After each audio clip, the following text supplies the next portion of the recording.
신명기 10장 13절의 말씀입니다. 이 계시의 말씀을 제가 받들어 읽겠습니다. 내가 오늘 네 행복을 위하여 네게 명하는 여호와의 명령과 규례를 지킬 것이 아니냐. 아멘. 할렐루야. 우리 서로 좌우 옆으로 인사를 나누시겠습니다. 당신은 하나님의 복덩이십니다. 예, 당신은 하나님의 복덩이십니다. 한 번 더 우리 주님 앞에 고백하겠습니다. 예수님 덕분에 행복합니다.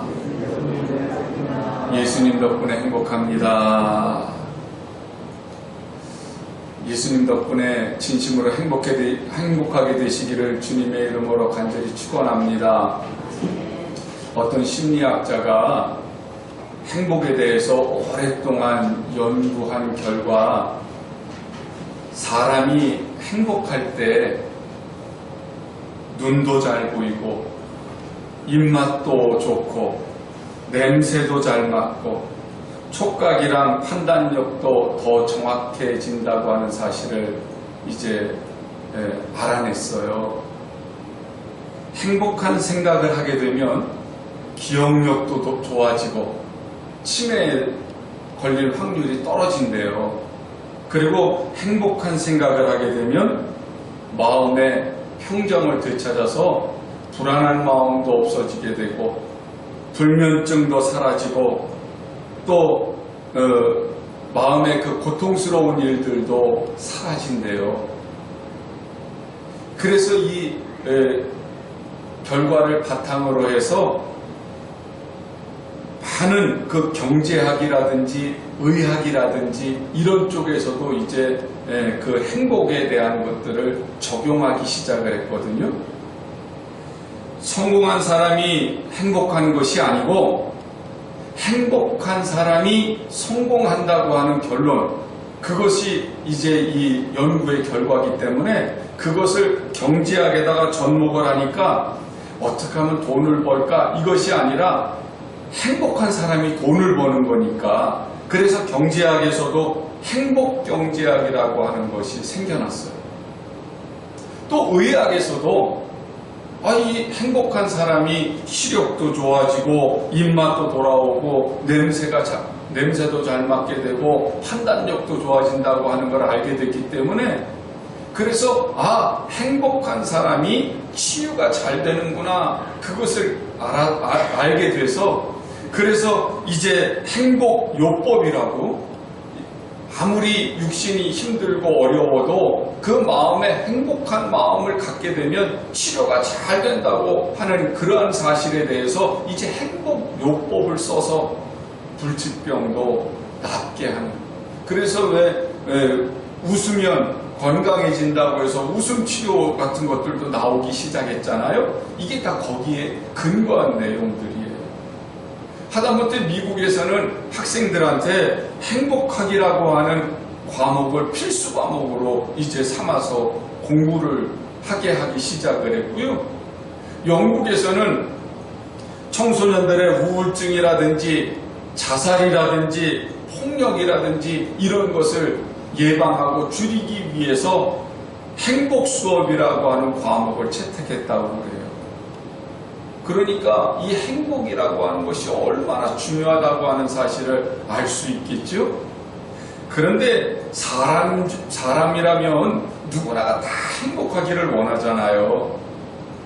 공부하는 이유도 행복해지려고, 하다못해 옷을 사는 이유도 행복해지려고, 직장에 다니는 이유도 행복해지려고, 가정을 꾸미고 또 사랑하는 사람을 만나는 이유도 행복해지려고.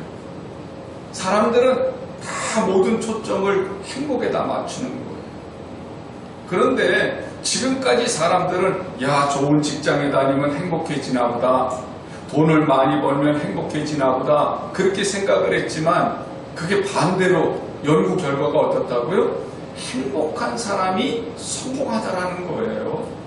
행복한 사람이 건강해지더라는 거예요. 자, 그러면 사람들은 누구나가 다 행복을 꿈꾸는데 그런데 행복하지 못한 이유가 어디 있을까요? 그게 바로 하나님께서 우리를 행복하게 처음에 창조하셨다고 하는 근거가 되는 거예요. 하나님이 하나님의 형상대로 우리를 창조하셨다. 그 말은 하나님은 행복하신 분이세요. 행복을 만드신 분이세요. 그러니까 하나님의 형상대로 창조하심을 받았다고 하는 것은 나도 하나님을 만나면 행복해지는 존재가 되는 거예요. 하나님이 복을 주셨어요. 우리를 창조해 놓으시고 어떤 복을 주세요? 생육하고 번성하고 땅에 충만하고 땅을 다스려라. 그런 축복을 해주셨어요. 자, 그러면 생육하기 때문에 행복한 겁니까?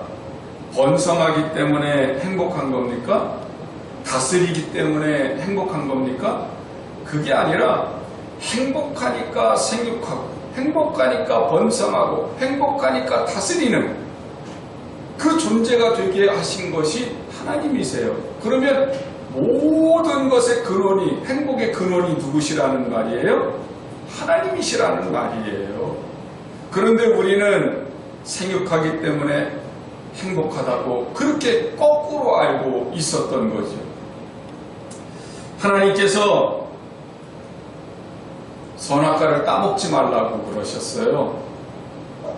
그러면 그 선악과를 따먹지 말라고 하는 선악과를 따먹지 말라고 하는 계명에만 우리가 집중을 하다 보니까 오해하기 쉽지만 선악과를 따먹지 말라고 한 이유가 뭘까요?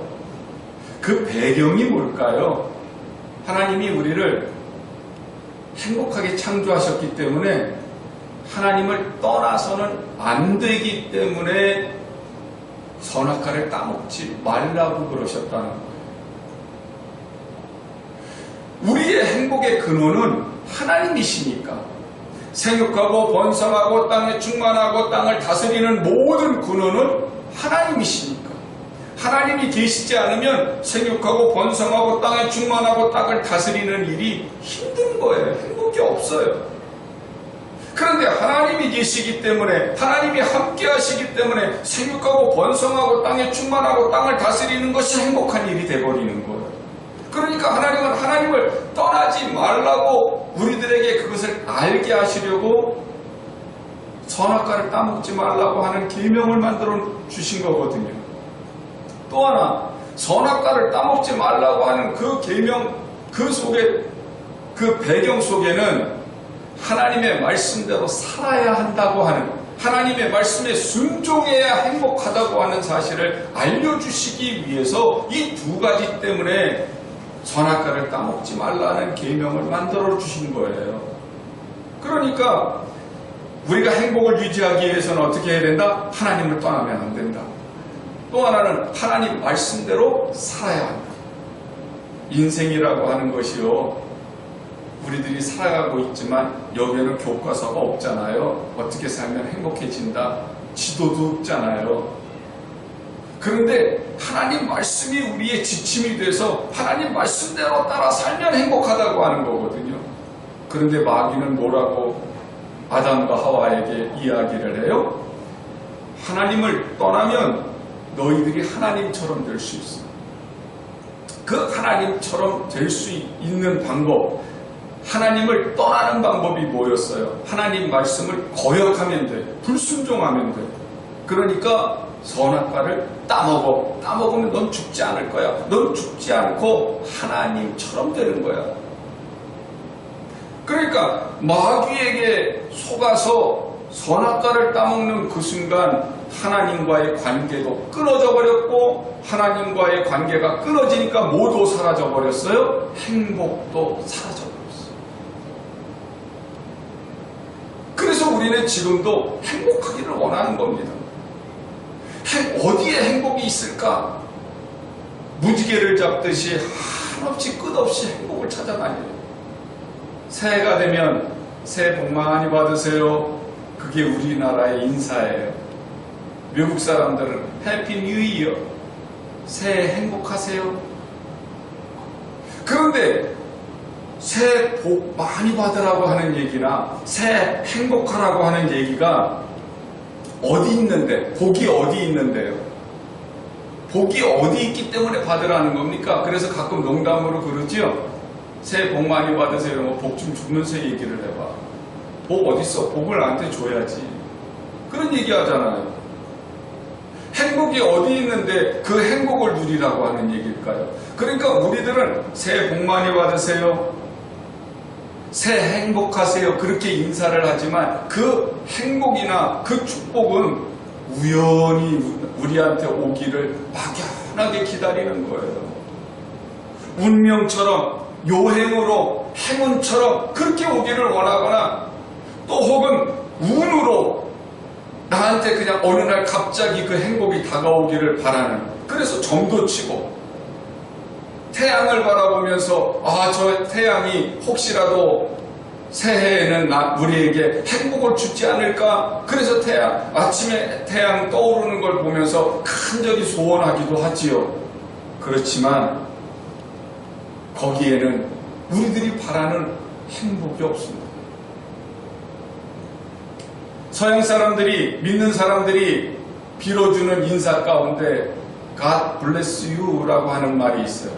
당신에게 축복이, 하나님의 은혜가 있기를 원합니다 하는 이야기가 있습니다.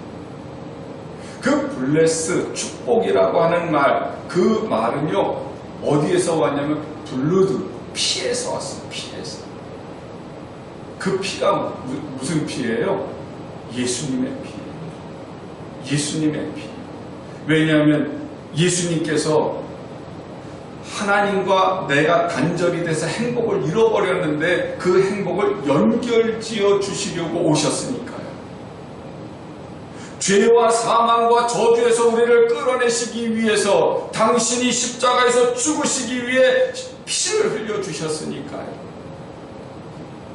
요한복음 14장 6절에서 예수님이 뭐라고 말씀하세요? 내가 곧 길이요 진리요 생명이다 그래요.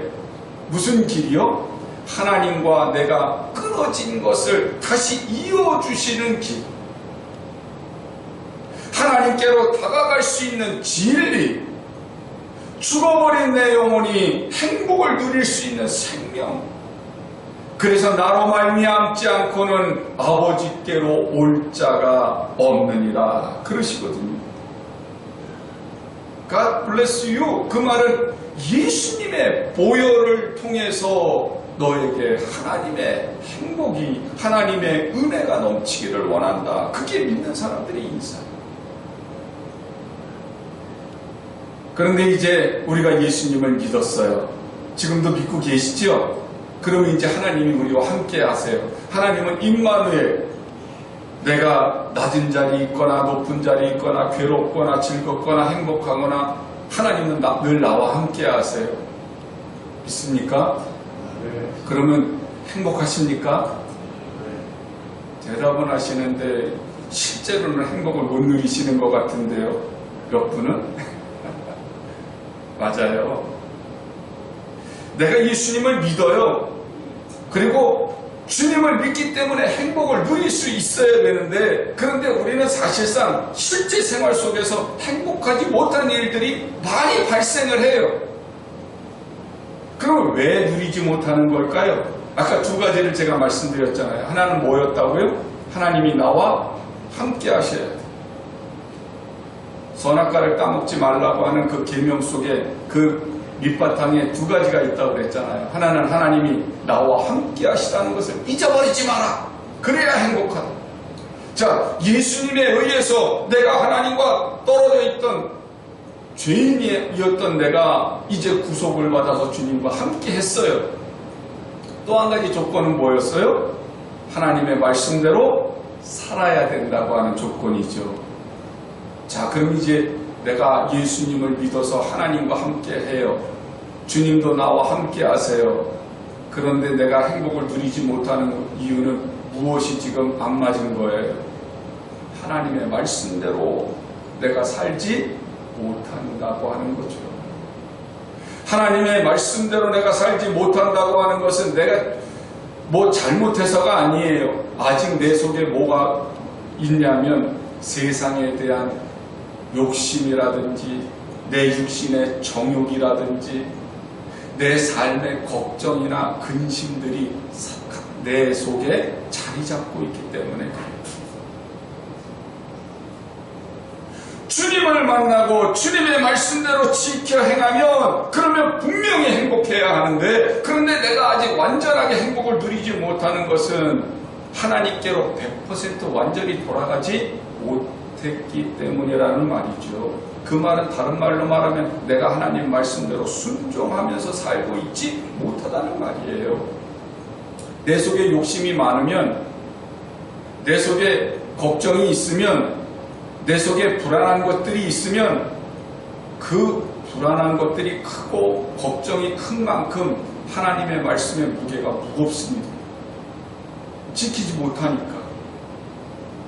그런데 내가 하나님의 말씀대로 살면서 내 속에 걱정이 없고 하나님을 향한 믿음이 있어요. 어떤 어려움이 있다고 할지라도 내가 하나님의 말씀에 확신이 있어요. 그러면 하나님의 말씀은 가볍습니다. 그러니까 인생을 살면서 내가 세상의 것, 육신의 것, 죄의 것을 자꾸 하이에 끊어버리는 훈련을 하셔야 돼요. 이것이 우리 신앙생활이에요. 그러니까 예수님 덕분에 행복합니다. 우리들이 그렇게 고백을 늘 하는 이유는 내 속에 있는 것들을 내가 지금 내려놓습니다. 내 정욕을 죽이고 있습니다. 내가 오늘도 주님의 말씀에 내 욕심을 십자가에 못 박습니다. 그런 의미가 그 속에 담겨져 있을 때 행복해지는 겁니다. 우리가 가끔 하나님의 말씀대로 산다고 하면 고통을 감수해야 된다고 하는 생각을 할 때가 있어요. 손해본다고 하는 생각을 할 때도 있고요. 하나님 말씀대로 산다 그러면 급기야 내가 죽을 것 같다는 생각을 할 때도 있어요. 이러다가 죽는 거 아니야? 그런데요, 이건 마귀가 에덴 동산에서 아담과 하와를 속였을 때 쓰는 속임수에 우리가 지금 걸려든 거예요. 아담과 하와가 에덴 동산에서 선악과를 따먹을 때 뭐라고 그랬어요? 이 과일을 먹으면 너는 하나님처럼 될 거야 그랬거든요. 그래서 하나님으로부터 떨어지게 만들었었거든요. 그런데 지금 이 세상에서는 우리한테 뭐라고 유혹을 하냐면 너 육신을 입고 있잖아. 육신을 입고 있는데 어떻게 하나님의 말씀을 100% 다 들을 수 있어? 네가 육신을 입고 있기 때문에 하나님의 말씀을 다 들으면 넌 죽게 될 거야. 손해보게 될 거야. 세상에 우리들이 주님의 은혜로 구원을 받았다고 확신을 하면서도 세상 것을 완벽하게 놓고 하나님께로 돌아서야 되는데 그렇게 하지 못하게 하는 것이 지금 마귀라고. 젊었을 때 제가 이제 그 집사람하고 막 결혼을 해서 이제 신혼초에 회사에서 대출을 받아가지고 300만 원짜리 전세를 살았어요. 그러니까 이제 대출을 회사에서 받았으니까 이자 나가니까 뭐 월세나 마찬가지잖아요. 월급도 그렇게 많지 못했어. 겨우 한 달 받아가지고 사는데 월급 때가 되면 희한하게 쌀이 떨어지고 연탄이 떨어져요. 그러면 그때까지 이제 밥도 못하고 집사람이 임신을 해가지고 기다리고 있다가 제가 월급 봉투 가지고 가면 그때는 생일날이에요. 치킨 한 마리 사다 놓고 둘이서 얼마나 좋아했는지 몰라. 그리고 쌀도 시키고 연탄도 주문하고. 그런데 제가 뭐라고 얘기를 하냐면 11조를 해야 돼. 지금도 잊어버리지 않아요. 그때 월급이 17만 원이에요. 11조 해야 된다고 그러면 저 역시도 그 마음에 안 하면 괜찮을 것 같은데, 그런데 그래도 해야 된다고 하는 마음이 더 크니까 하라고 그러면 집사람 아무 말 않고 뛰어놀 때가 있어요. 그런데 굉장히 이렇게 추울 때 외풍이 이제 이렇게 들어오면 벽에다가 제가 비닐을 사다가 이렇게 못질을 해가지고 그 비닐을 쳐놨거든요. 누워서 이불을 쓰고서 둘이서 후 이러면은 입김이 훅 나오는 그런 방이었어요. 어느 날은 11조가 아까워. 난로라도 하나 사다 놓으면 좋을 것 같아. 그래서 그냥 그 11조를 해야 돼 이래놓고선 11조를 안 하는 아내를 다그치지를 않았어요. 난로 하나 사고 싶어서. 그런데 한 달 동안 죽는 줄 알았습니다. 마음이 불편. 죄 지은 것 같아요. 그래서 그 다음 달에 힘든 가운데에서 2달치를 11조를 했더니 천국을 누리는 것 같아요. 무거운 마음의 짐이 다 내려놔지는 거예요. 그때 알았어요.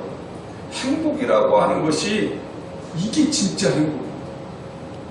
내 마음에 세상의 것, 육신의 것이 채워지니까 하나님의 말씀이 왜 그렇게 무거운지. 그런데 내 마음에 하나님으로 채워지니까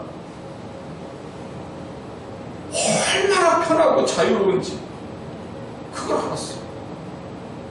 지금도 누가 뭐라고 하면 이게 하나님 말씀이 무거운 게 아니라고 얼마든지 제가 얘기할 수 있는 것은 하나님은 오늘 뭐라고 얘기하세요? 내 행복을 위해서 계명을 주셨다는 거예요. 그러니 그 계명을 내가 억지로 지키려고 하니까 내 마음속에 세상의 것도 놓지 않고 육신의 것도 놓지 않고 지키려고 하니까 무거워요. 그런데 하나님의 말씀을 지키기만 하면 즉시 행복해져요. 하나님께서 그 말씀에 순종하면 내일 행복해질 거야, 모레 행복해질 거야가 아니고 지금 순종하면 지금 행복하다는 거예요. 저는 그걸 수도 없이 체험을 했어요. 저라고 육신을 입고 있기 때문에 저 역시도 마찬가지로 두 마음이 싸울 때가 많습니다. 그런데 결단을 내리고 하나님의 말씀에 순종하기로 하고 실행을 했더니 그 즉시 마음이 편해져요. 맞아요. 하나님은요 절대로 거짓말 하실 수 없는 분이세요. 그렇기 때문에 주님이 계명을 주신 이유가 뭐라고요? 바로 네 행복을 위해서 그러는 거야. 주님은 그렇게 말씀하시거든요. 이스라엘 백성들을 애굽에서 출애굽을 시키실 때 모세는 바로에게 이스라엘 백성들이 왜 출애굽을 해야 되는지를 설명할 때 뭐라고 얘기를 합니까? 하나님께서 뭘 원하신다고? 광야에서 예배를 원하신다고 그래요. 그랬더니 바로가 멀리 가지 마. 그냥 가까운 데서 예배 한 3일 길을 가야 된다니까 애들은 놔두고 가. 이래가면서 얼마나 유혹을 하는지 모르지요. 그런데 광야를 이제 향해서 하나님께서 출애굽을 시키셨을 때 이스라엘 백성들은 춤을 추면서 기뻐하고 행복했었거든요. 자유를 누리니까 말이죠. 자, 광야에서 하나님께 예배를 드리기 위해서 출애굽을 시키셨다. 그러면 그 예배는 하나님이 함께 하시는 거예요. 그러니까 행복할 수밖에 없어요. 그런데 문제는요, 광야 생활을 하면서 이스라엘 백성들이 하나님께 예배는 했지만 뭘 하지 않아요? 하나님의 말씀대로 순종하지 않아요. 애굽에서 있던 그 습관 그대로를 가지고 나왔기 때문에 먹을 것이 없으면 먹을 것이 없다고 불평을 합니다. 마실 물이 없으면 마실 물이 없다고 원망을 합니다. 하나님께서는 만나와 메추라기를 주셨고 그리고 반석에서 물을 내게 해 주셨음에도 불구하고 이들은 세상 것, 육신의 것으로 가슴이 채워져 있었기 때문에 하나님의 말씀이 귀에 들어오질 않아요. 결국은 그들이 가나안에 들어가는데 다 실패하고 말이죠. 분명히 하나님과 함께 했음에도 불구하고 말씀에 순종하지 않으니까 행복을 누릴 수 없었고 행복을 누릴 수 없으니까 성공하지 못했던 거예요. 행복한 사람이 성공한다니까요. 그런데 하나님께서 지금 요구하시는 그 예배가 우리들이 하나님과 함께 하는 것만 원하시는 것이 아니라 하나님의 말씀에 순종하는 것까지를 예배로 하나님은 원하시는 거거든요. 그렇기 때문에 우리가 신앙생활을 할 때 말이죠, 이렇게 교회에 와서 예배드리는 것, 그것으로만 끝나버리시면 안 되고요. 우리들이 삶을 통해서 하나님의 말씀대로 살아가면 하나님이 우리에게 틀림없는 행복을 주시게 돼 있어요. 하나님이 예배를 요구하시는 것은 무엇이 부족해서 우리에게 채우기 위해서 예배를 요구하시는 거 아닙니다. 우리에게 헌신을 요구하시는 것은 하나님이 힘이 없고 능력이 없어서 우리의 헌신이 필요해서 우리에게 요구하시는 게 아니거든요. 주님이 예배를 원하시는 것은 누구의 행복을 위해서요? 바로 우리 자신의 행복을 위해서 그래요. 애당초 창조해 놓으시기를 하나님이 하나님과 떨어져서는 인간이 행복해질 수 없도록 창조해 놓으셨기 때문에 하나님이 우리의 행복을 위해서 예배를 원하시고 하나님의 말씀대로 살기를 원하시는 거예요. 우리 행복을 그렇게 원하고 계시니까. 그런데 우리는 자꾸 마귀의 그 유혹에 빠져서 하나님이 마치 무슨 독재자인 것처럼, 하나님이 마치 나의 헌신을 필요로 하는 것처럼 착각할 때가 있다는 거죠. 열왕기하 8장서부터 9장을 보면은요, 솔로몬이 다윗의 유언에 따라서 성전을 지었어요. 얼마나 아름답게 7년 동안 성전을 지었는지 모릅니다. 백향목으로, 그리고 금으로 치장을 해가면서 성전을 지었어요. 그리고 하나님 앞에 기도를 합니다. 하나님, 이 성전을 받으시고 이 성전에서 누구든지 와서 기도하거든 응답해 주시기를 원합니다. 설사 이방인들이라도 와서 기도하거든 응답해 주시기를 원합니다. 그러면서 기도를 하지요. 그 밤에 하나님께서 나타나셨어요. 그리고 솔로몬에게 이렇게 얘기를 하세요. 열왕기하 9장 3절로부터 7절의 말씀이세요.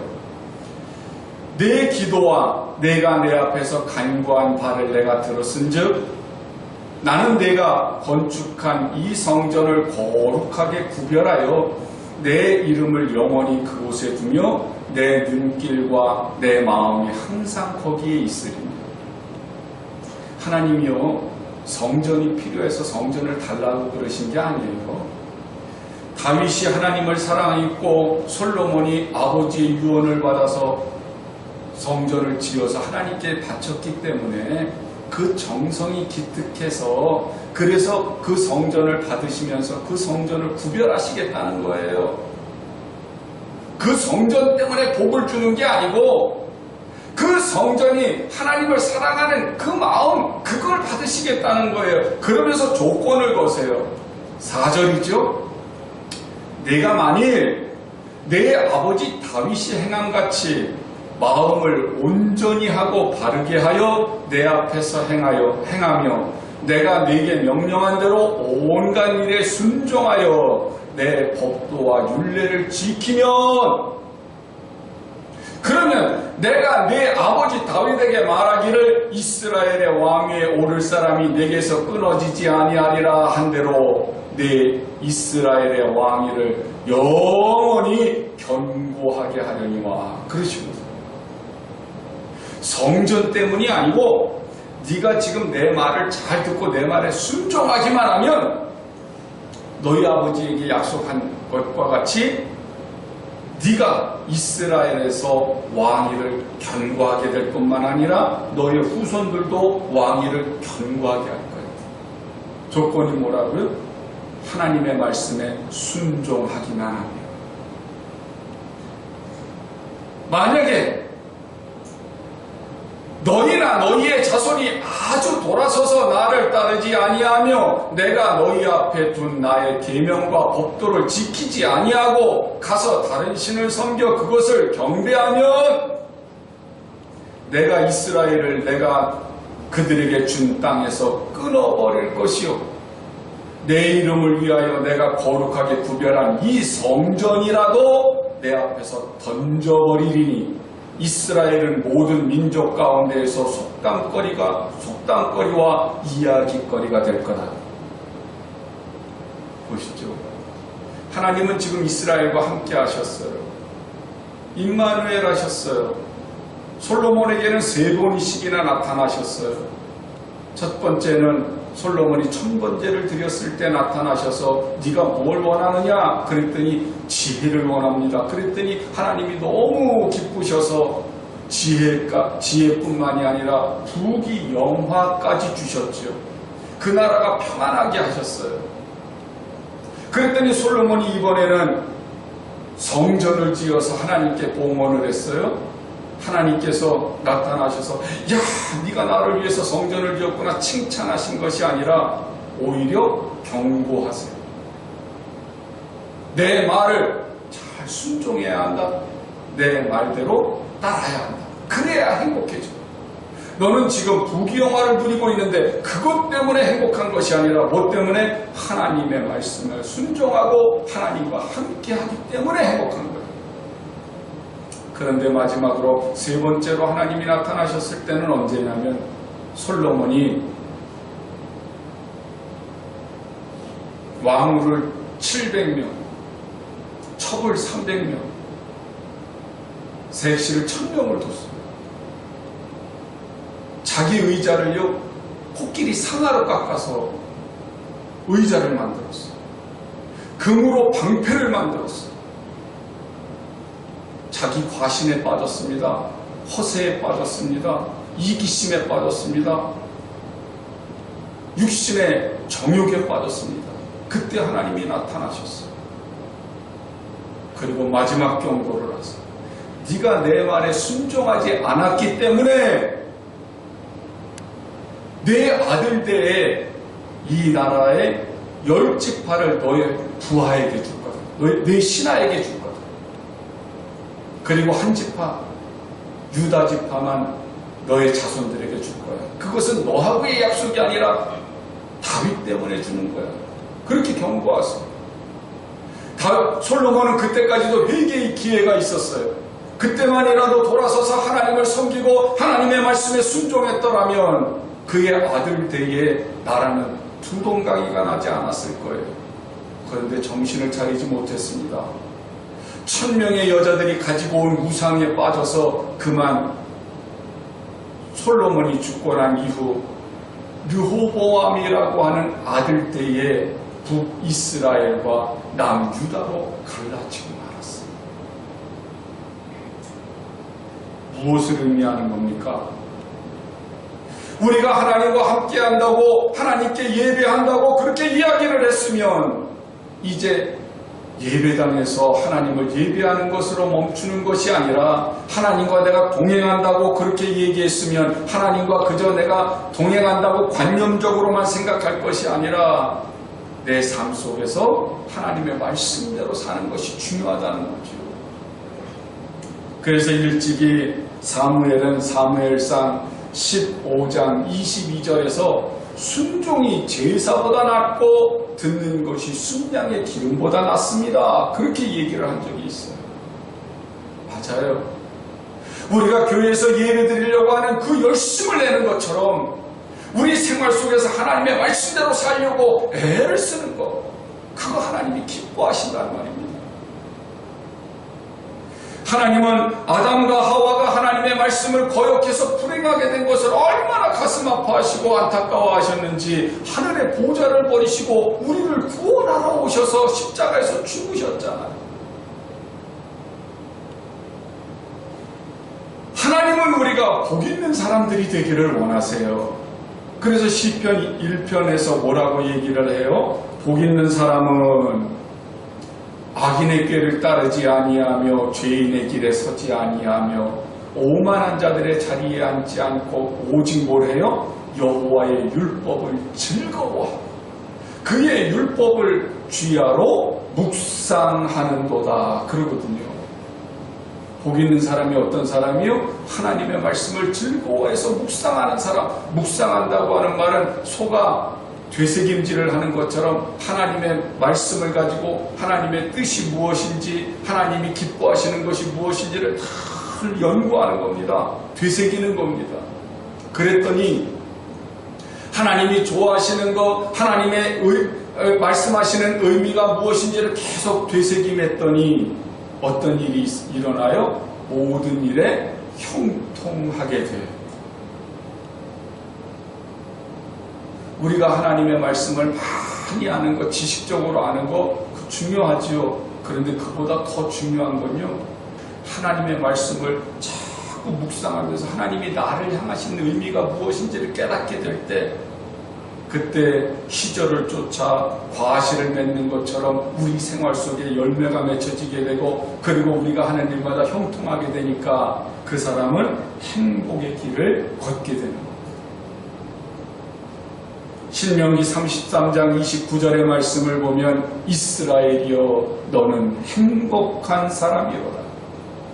여호와의 구원을 너같이 얻은 백성이 누구냐? 그는 너를 돕는 방패시요 내 영광의 칼이시로다. 그러거든요. 여러분, 우리는 행복한 사람들인 줄로 믿습니다. 왜냐하면 예수님의 보혈이 나를 구원하셨잖아요. 나는 정말 행복한 사람이에요. 그런데 실감이 안 되잖아요. 실감이 안 되는 것을 실감되게 하려면 어떻게 하시라고요? 이제는 하나님의 말씀대로 살기로 결단하시라고요. 하나님 말씀대로 살다가 손해보는 거 아니야? 누가 주는 생각이라고요? 마귀가 주는 생각이죠. 하나님의 말씀대로 살다가 손해보는 거 아니야? 이러다가 우리 집 풍비박산 나는 거 아니야? 아니요! 전과 이복을, 생사, 화복을 다 주고 계신 분은 하나님이신 줄로 믿으시기를 원합니다. 그 하나님을 믿으면 우리는 마귀의 유혹에서 벗어날 수 있어요. 형통할 때뿐만이 아니라 고난의 길을 걸어갈 때에도, 내가 많이 가졌을 때뿐만이 아니라 가진 것을 잃어버릴 때에도, 예배할 때뿐만이 아니라 사명의 짐을 지고 저 언덕 위로 힘들게 올라갈 때에도 우리는 행복해요. 주님은 말씀하세요. 네가 높은 자리에 있어서 행복을 누리는 것이 아니라 낮은 자리에서 섬길 때 행복한 거야. 그 말은 무슨 의미예요? 높은 자리에 올라가면 행복하지요. 그걸 모르셔서 그렇게 얘기한 게 아니에요. 높은 자리에 올라가서 다른 사람들에게 존경받고 다른 사람들에게 섬김을 받는 것보다 높은 자리에 있지만 낮은 자리에 가서 많은 사람들을 섬겨주면서 헌신하면서 봉사하면서 누리는 그 행복이 더 크다는 말이죠. 내가 다른 사람한테 선물을 받고 다른 사람의 도움을 받을 때 기분 좋을 때도 있어요.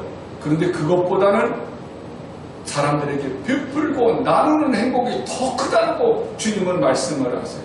근데 베풀고 나눌 때 우리들이 행복을 누리지 못한다면 왜 그렇다고요? 아까워하는 마음이 있으니까, 손해본다는 마음이 있으니까, 육신의 생각이 아직도 있으니까 그것들을 우리는 마음속에서 할례를 해야 돼요.